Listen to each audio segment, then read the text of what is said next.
లేదు రంగనాయకులు ఏమైనా చెప్తారా? ఏం లేదా మీరు? సో మనం అనుకునేటివే ముఖ్యమైన ఇబ్బందులు మనకి, అంతే కదా? చేద్దాము. ఈ 2-3 నెలలు వదిలేసేయండి.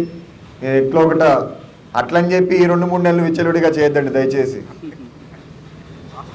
బాగా వీలైతే కష్టంలే, మళ్ళీ ఒక బ్యాగ్ తెచ్చి మనము సప్లై చేయాలంటే చేసే ఓపిక ఉంటే దయచేసి చేయండి కూడా.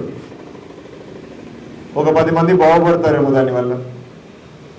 ఎవరిపైన నేను ఒత్తిడి పెట్టట్లేదు, ఎందుకంటే మేము విన్నాం కొన్ని ఊళ్ళలో అలా చేశారని కూడా. అందుకే నాన్నగారు కూడా అదే పనికి చెప్పారు. ఈరోజు మాకు పేర్లు కూడా ఉన్నాయి.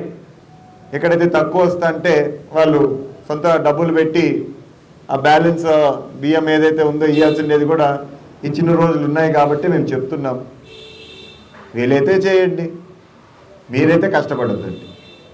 Right, thank you.